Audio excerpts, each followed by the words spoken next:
Welcome to texture math. आज के session में पाइथन का एक और मेथड कवर करेंगे जो है सम। सम मेथड क्या करता है, इसमें जो भी आप वेरिएबल पास करोगे एज ए आर्ग्यूमेंट, ये उसका सम कैलकुलेट करेगा, उसका टोटल कैलकुलेट करेगा। ठीक है, इसको हम डिफरेंट डिफरेंट वेज में यूज़ कर सकते हैं। तो उसके लिए मैंने यहाँ पे कुछ सिनेरियो यहाँ पे नोट डाउन किए हुए हैं। टोटल 5 सिनेरियोज हैं। वन बाय वन हम एक एक सिनेरियो को समझते हैं। पहले सिनेरियो में हम क्या कर रहे हैं, हमने एक लिस्ट बनाई हुई है और लिस्ट के ये कुछ एलिमेंट हमने स्टोर किए हैं 1 2 3 4 5।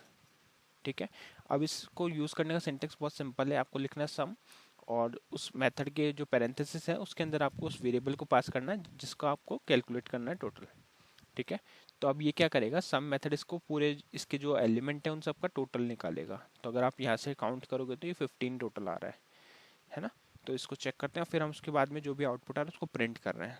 तो इसको वेरीफाई करने के लिए मैं प्रोग्राम को टर्मिनल पर रन करता हूँ, पाइथन स्पेस session49 डॉट पाई। यहाँ पे जैसे ही एंटर करेंगे तो यहाँ पे कुछ आउटपुट आया हमारे पास 15 पहले वाले के लिए, जो करेक्ट है क्योंकि यहाँ पे एक लिस्ट हमने स्टोर की थी। लिस्ट क्या होता है, जो भी एक स्क्वायर ब्रैकेट में आप डेटा स्टोर कर रहे हो उसको एज ए लिस्ट कंसिडर किया जाता है ना। बाकी लिस्ट के बारे में हम डीप में और भी बाद में पढ़ेंगे, बट अभी के लिए इतना समझ सकते हो कि ये जो स्क्वायर ब्रैकेट में डेटा है वो लिस्ट है। अब देखते हैं सेकेंड सिनेरियो। सेकेंड सिनेरियो में हम क्या कर रहे हैं, हमने एक टपल यूज़ किया हुआ है। तो जो भी पैरेंथेसिस में आप इस तरह से डेटा स्टोर करोगे उसको टपल बोला जाता है। तो यहाँ पे अगर मैं इसमें कुछ चेंजेस कर देता हूँ, मैं इसको यहाँ पे 50 कर देता हूँ। ठीक है, तो अब ये क्या आउटपुट आएगा वो हम यहाँ पे लिखेंगे। तो उस केस में क्या करेंगे, हम इसको एग्जीक्यूट करेंगे तो यहाँ पे भी ये इसका टोटल निकालेगा।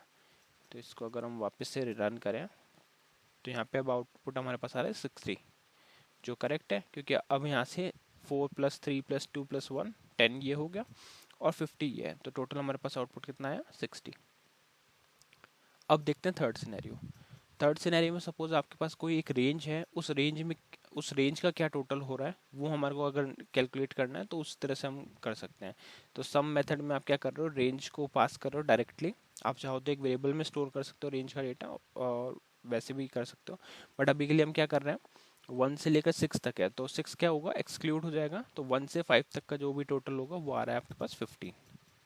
ठीक है, तो इस तरह से अगर आपके पास रेंज गिवन है, उस रेंज का टोटल कैलकुलेट करना है तो भी आप सम मेथड का यूज़ कर सकते हैं।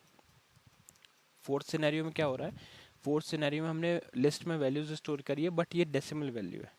तो हम डेसिमल वैल्यूज़ का भी कैलकुलेशन कर सकते हैं। अगर आप यहाँ से इस तरह से डेसिमल वैल्यूज़ को पास करोगे तो उसका आउटपुट हमारे पास कितना आ रहा है, 7.5, जो करेक्ट है। ठीक है, क्योंकि अगर आप इसका टोटल करोगे तो आपको 7.5 ही मिलेगा।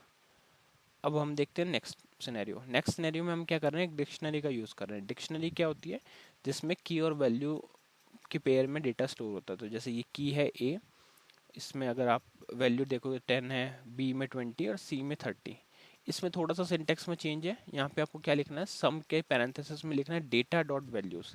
तो डेटा क्या है आपका, डेटा वेरिएबल का नेम है और वैल्यूज़ उसकी वैल्यूज़ को पिक करेगा। तो ये वाली वैल्यूज़ है 10 20 30। ठीक है, तो 30 + 20 + 10, तो जो भी टोटल आया वो आया 60। ठीक है, इस तरह से बहुत सारे सिनेरियोज है जहाँ भी आपको किसी कलेक्टिव डेटा का टोटल निकालना है, सम निकालना है, तो उस केस में आप सम मेथड या सम फंक्शन का यूज़ कर सकते हो। आई होप ये सेशन आपको क्लियर हुआ होगा। नेक्स्ट सेशन में हम बाकी टॉपिक डिस्कस करेंगे। So thank you for watching texture math.